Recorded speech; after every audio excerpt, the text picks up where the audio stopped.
नमस्कार दोस्तों, मेरा नाम विनीत तिवारी और एक बार फिर से आपका मेरे चैनल फिन कार्ड सोल्यूशन में स्वागत है। देखिए, आज के इस वीडियो में हम कुछ ऐसे फंड की बात करेंगे जिन फंड में इन्वेस्टमेंट करने से मैं हमेशा बचता हूं और कभी भी अपने इन्वेस्टर को इन फंड से दूर रहने के लिए कहता हूं। ऐसा बिल्कुल नहीं है कि इन फंड्स ने आपको पहले अच्छे रिटर्न बना के नहीं दिए। ये जितने फंड की आज मैं आपसे बात करूंगा, इन सभी फंड ने आपको पास्ट में एक अच्छा रिटर्न बना के दिया है। लेकिन ऐसा भी नहीं है कि इन फंड्स के बिना आपका पोर्टफोलियो आप डिजाइन नहीं कर सकते। और जिस तरीके की रिस्क ये फंड लेके चलते हैं, उतनी रिस्क लेके क्या ये फंड उस हिसाब से आपको रिटर्न डिलीवर करते हैं? और सबसे बड़ा क्वेश्चन यहाँ यही आता है कि ये सभी फंड जिस तरह की रिस्क आपके पोर्टफोलियो में लेके चलते हैं, क्या ये उस तरीके का रिवॉर्ड भी आपको देते हैं, उस तरीके के रिटर्न बना के देते हैं? क्योंकि लॉन्ग टर्म में मैंने देखा है कि इन फंड्स के कंपेरिजन में स्मॉल कैप और मिड कैप फंड ने आपको बहुत बेहतरीन रिटर्न बना के दिए हैं। तो मुझे इन फंड में जाने की जरूरत ही क्या है? और अगर मैं इन फंड की बात करूं तो सबसे पहली कैटेगरी आती है सेक्टर या थीमेटिक फंड की। देखिए, जब भी मैं इन्वेस्टमेंट की बात करता हूं तो मैं हर इन्वेस्टर से कहता हूं कि आप हमेशा सेक्टर या थीमेटिक फंड से दूर रहा करें। अगर आपको कभी भी सेक्टर या थीमेटिक फंड में इन्वेस्टमेंट करना हो तो सबसे बड़ी बात होती है कि आपको उस सेक्टर का पूरा नॉलेज होना बहुत जरूरी है। अगर आपको उस सेक्टर के बारे में कोई नॉलेज नहीं है तो आप उस फंड से दूर रहें। फॉर एग्जाम्पल के लिए मान के चलिए कि आज की डेट में मैं बोल रहा हूं कि आईटी सेक्टर मुझे बहुत अट्रैक्टिव लग रहा है। और जैसा कि आपने देखा भी था, मैंने लास्ट ईयर 2023 में मई या अप्रैल के आसपास एक वीडियो भी बनाया था जिसकी लिंक मैं डिस्क्रिप्शन में डाल दूंगा। और वहां मैंने बोला भी था कि आईटी सेक्टर मुझे बहुत अट्रैक्टिव लग रहा है और आने वाले 2 या 3 साल में ये फंड हो सकते हैं हमको डबल रिटर्न बना के दें। लेकिन तब से लेके अगर आज तक की मैं बात करूं तो उस समय से अब तक आईटी ने एक बहुत अच्छा रिटर्न बना के आपको दिया भी है। लेकिन ये फंड मैं हमेशा लॉन्ग टर्म के लिए रिकमेंडेड नहीं करता। अगर आपको नॉलेज है किसी सेक्टर का, आपको थोड़ा सा अच्छा नॉलेज है, तो आप 2 या 3 साल 4 साल के लिए इन फंड को ले सकते हैं और जैसे ही आपका पैसा बन जाए तो इस फंड से आप स्विच कर जाएं। लेकिन यहां पे एक बात आपको हमेशा ध्यान रखनी चाहिए कि अगर आईटी सेक्टर में के फंड अच्छे रिटर्न बना के देंगे तो जितने भी आपने फंड लेके चले, small cap, mid cap, large cap, ये सब जो कैटेगरी होती हैं, इन फंड में भी आप देखेंगे कि कहीं ना कहीं उस सेक्टर की कोई ना कोई स्टॉक ही लेके चल रहे होंगे। आज आपके सामने कहा जाता है कि इंफ्रास्ट्रक्चर बहुत बूम आ रही है। आप किसी भी अपने पोर्टफोलियो को उठा के देख लीजिए, स्मॉल कैप की बात करूं, मिड कैप की बात करूं या लार्ज कैप की बात करूं, आपको क्लियरली दिखेगा कि वहां पे इंफ्रास्ट्रक्चर का एक्सपोजर हो गई होगा। अगर आप बात करते हैं आईटी सेक्टर की तो आपको वहां आईटी का एक्सपोजर मिलेगा, केमिकल सेक्टर की केमिकल का एक्सपोजर मिलेगा। तो जब आप एक बेसिक फंड लेके चलते हैं, लार्ज कैप टाइप के, मिड कैप टाइप के, स्मॉल कैप टाइप के, वहां फंड मैनेजर ऑलरेडी आपको 3 से 4 अलग अलग सेक्टरों में इन्वेस्टमेंट करा के रखता है जहां आने वाले समय में उसको अच्छी ग्रोथ दिख रही होती है। और अगर उसको लग रहा होता है कि आने वाले 3 या 4 साल में ये पर्टिकुलर सेक्टर अच्छा रिटर्न बना के नहीं देगा तो अपने आप वो अपना वेटेज वहां से कम कर लेता है, जिससे आपको आने वाले समय में बड़ा नुकसान होने से बच जाता है। अब यहाँ पे मान के चलिए, जैसे कि मैंने 1 साल पहले एक वीडियो बनाया था कि मुझे आईटी सेक्टर बहुत अट्रैक्टिव लग रहा था और मैंने खुद आपसे बोला था कि अगर आपको किसी को पैसा लगाना है 2 या 3 साल के लिए तो टेक्नोलॉजी फंड में, आईटी के ईटीएफ में आप अपना पैसा लगा सकते हैं। लेकिन देखिए, ऐसे बहुत से इन्वेस्टर ऐसे होंगे जिन्होंने 2010, 11, 12 के आसपास इन्वेस्ट किया होगा किसी टेक्नोलॉजी फंड में। तो 2021 तक तो इन फंड ने बहुत अच्छा रिटर्न दिया था। लेकिन 2021 से लेके आज हम 2024 में आ गए।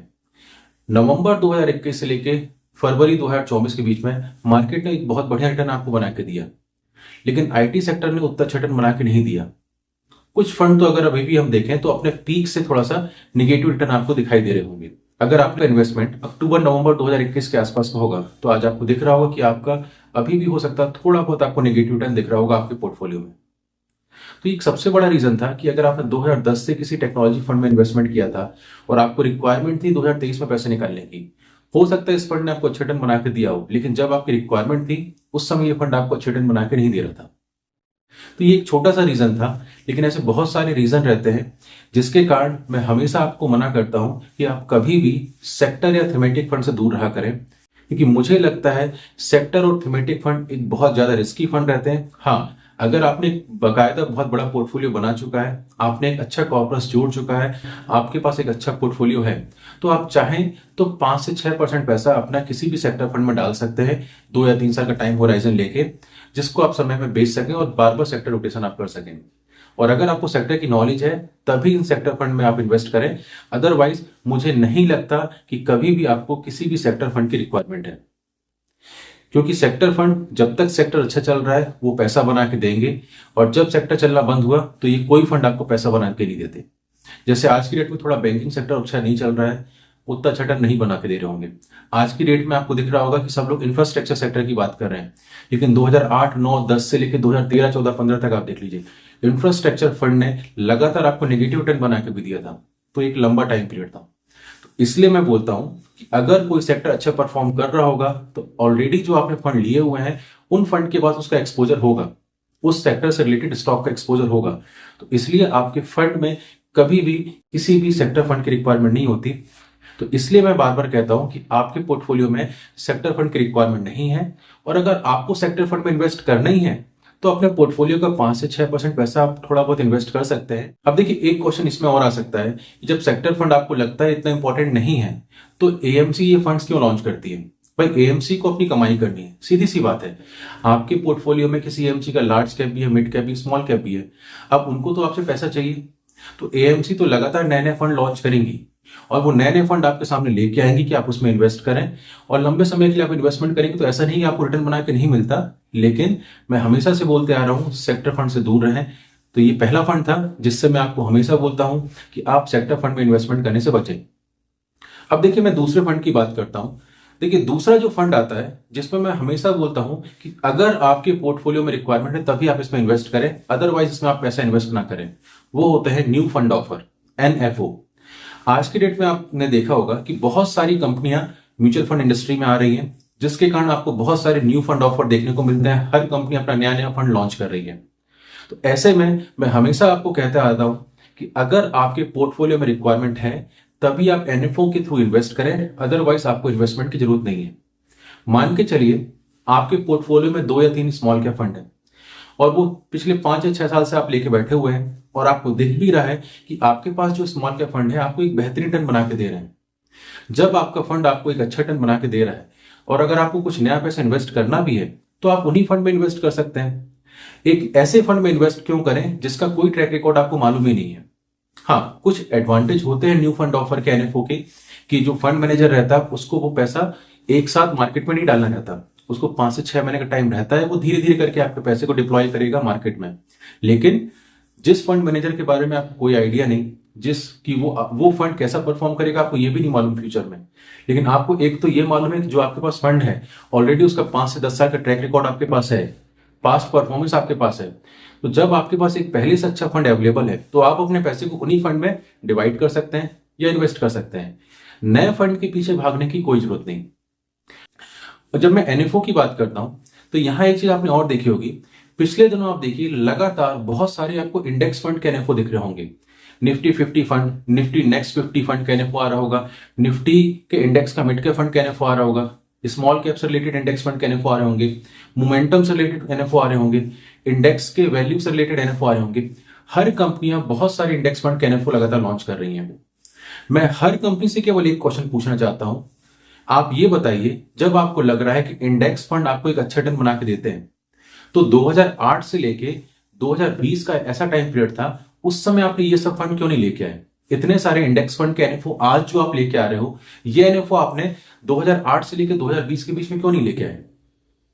क्योंकि सभी को मालूम होगा और आप सबको याद भी होगा, 2008 या 7 के आसपास जब मार्केट में एक बड़ा करेक्शन आया था, इकोनॉमिक क्राइसिस आया था, उस समय हमारे यहाँ निफ्टी लगभग 6000 के आसपास था। और 2020 को अगर मैं पकड़ लूं तो निफ्टी कितना था हमारे यहाँ? 12000 के आसपास। कोविड के पहले की अगर मैं बात करूं तो निफ्टी ने अपना पीक बनाया था, टॉप बनाया था 12000 के आसपास का।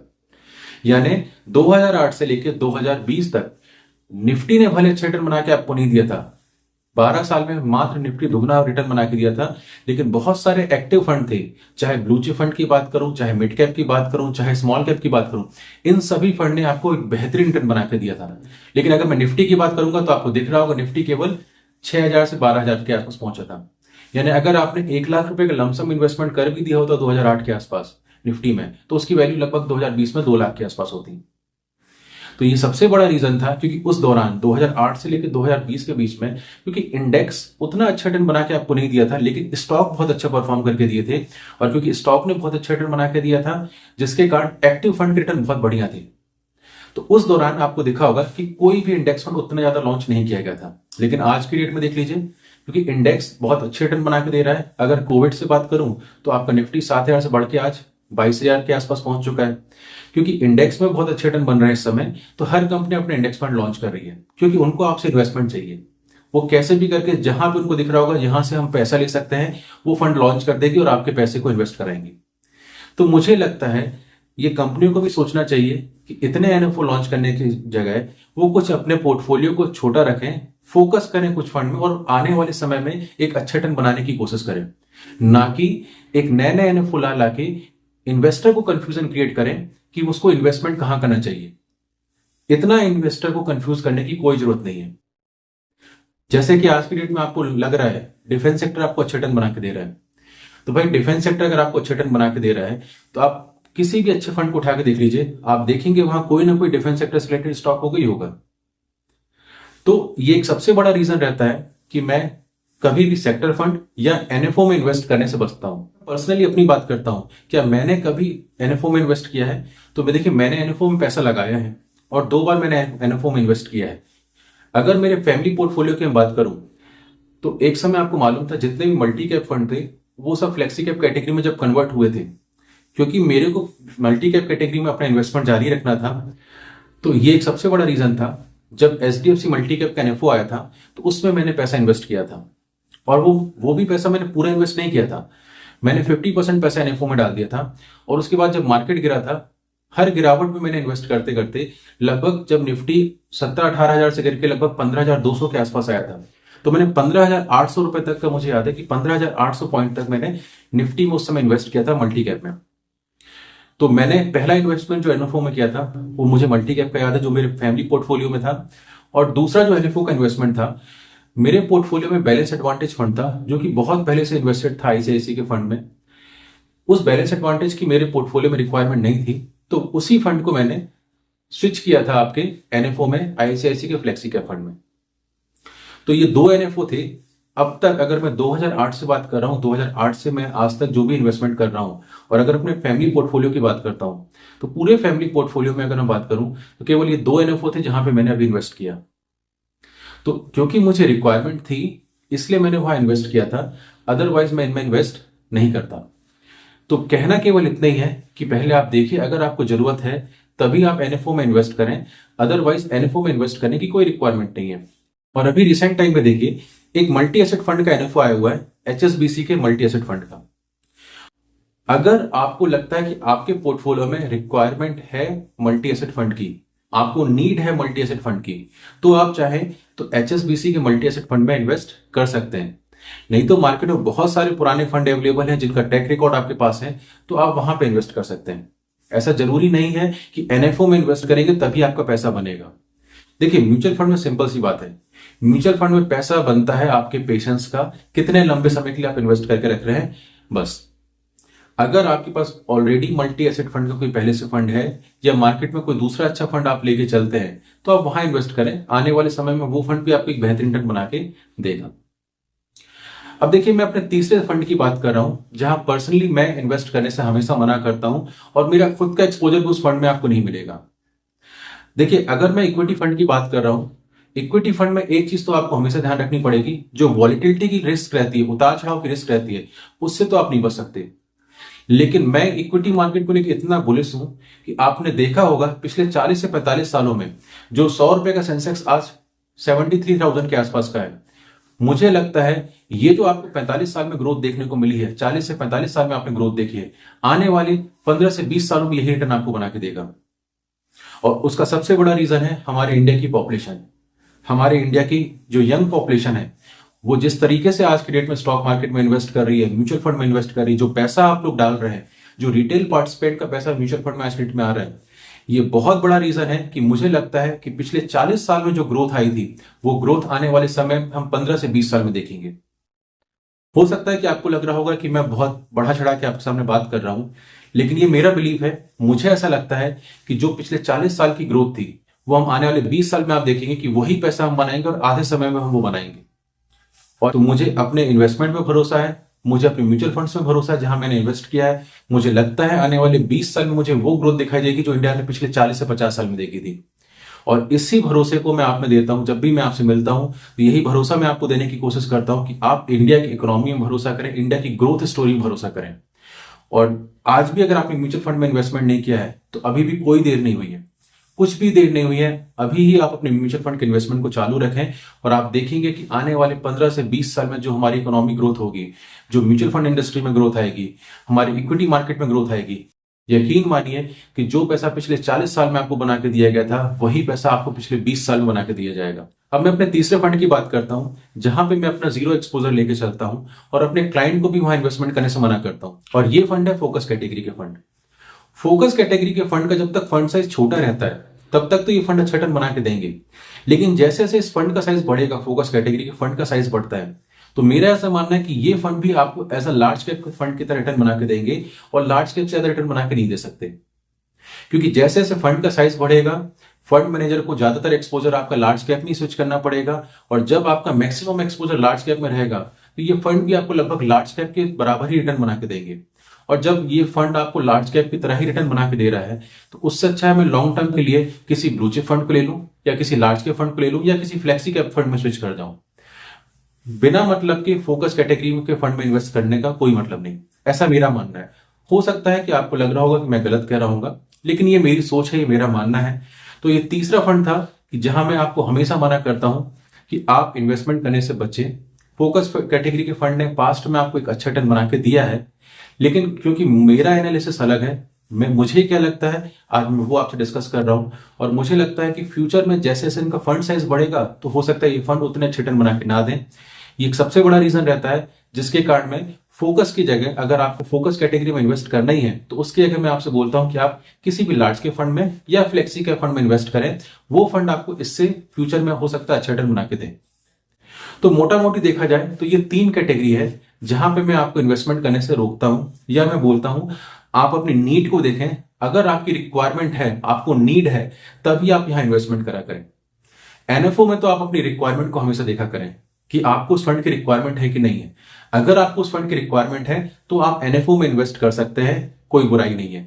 कई सारे एनएफओ आपको बहुत अच्छे रिटर्न बना के दिए हैं, और आप उसमें भरोसे के साथ इन्वेस्ट करें, लंबे समय में आपको एक अच्छा रिटर्न बना के देंगे। लेकिन सेक्टर फंड से तो मैं हमेशा आपको दूर रहने के लिए कहूंगा। सेक्टर और थीमेटिक कैटेगरी के फंड से हमेशा आप दूर रहिए, क्योंकि कब कौन सा सेक्टर चलेगा इसका नॉलेज आपको नहीं है। क्योंकि इसका नॉलेज अगर आपको होता तो आप डायरेक्टली स्टॉक मार्केट में इन्वेस्ट कर रहे होते और वहां से एक अच्छा रिटर्न बना रहे होते। क्योंकि आपके पास इतना टाइम नहीं है कि मैं हर सेक्टर को वॉच कर सकूं, ट्रैक कर सकूं, तभी आप म्यूचुअल फंड में इन्वेस्ट कर रहे हैं, क्योंकि आपको स्टॉक मार्केट का कोई नॉलेज नहीं है। तो क्लियर कट बात है, अगर आपको इतना नॉलेज होता है स्टॉक मार्केट का तो आपका पूरा इन्वेस्टमेंट आज की डेट में स्टॉक में होता है। तो क्योंकि आपको उसका नॉलेज नहीं है कि कब कौन सा सेक्टर कहां चलेगा, आप अपना फोकस अपने जॉब में रखिए, अपने बिजनेस को ग्रोथ में लगाइए, ये पूरा काम अपने फंड मैनेजर को करने दीजिए। तो केवल सेक्टर फंड और थीमेटिक फंड ऐसे फंड रहते हैं जिससे मैं स्ट्रांगली इग्नोर करता हूं, और मैं हमेशा मना करता हूं कि इन फंड से दूर रहें। हाँ, देखने में दिखता है कि ये फंड आपको अच्छा रिटर्न बना के दे रहे होंगे 2 या 3 साल के टाइम पीरियड में, लेकिन जब हम लॉन्ग टर्म की बात करेंगे तो ये भी एक नॉर्मल रिटर्न आपको बना के दे रहे होते हैं। बाकी एनएफओ का तो मैंने आपसे बात कर ही ली, और रही फोकस फंड की बात, तो जैसे मेरी राय है, अगर आपको फोकस में इन्वेस्ट करना तो आप कर सकते हैं, लेकिन मेरी सलाह रहती है कि फोकस के या किसी भी फ्लेक्सी कैप या किसी भी एक लार्ज कैप फंड को चूज करें। क्योंकि अगर आपका टाइम होराइजन बड़ा है, लंबा टाइम होराइजन है, तो फोकस फंड भी आपको एक लार्ज कैप की तरह ही रिटर्न बना के देने वाला है, इससे ज्यादा रिटर्न बना के वो नहीं देगा, ऐसा मेरा मानना है। और अगर मैं गलत हूं तो ये और अच्छी बात है, कोई दिक्कत नहीं उसमें भी। तो ये 3 कैटेगरी के फंड थे जिसमें मैं ज्यादातर आपको इन्वेस्टमेंट करने के लिए मना करता हूं। तो आज की वीडियो में इतना ही, और अगर आपको हमारी वीडियो पसंद आती हो तो चैनल को लाइक, सब्सक्राइब और शेयर करना ना भूलें। और अगर आपको इस वीडियो में किसी भी टाइप का डाउट हो तो आप नीचे दिए व्हाट्सएप नंबर पर हमको व्हाट्सएप कर सकते हैं। हम पूरी कोशिश करेंगे कि आपके हर क्वेश्चन का जवाब दे सकें।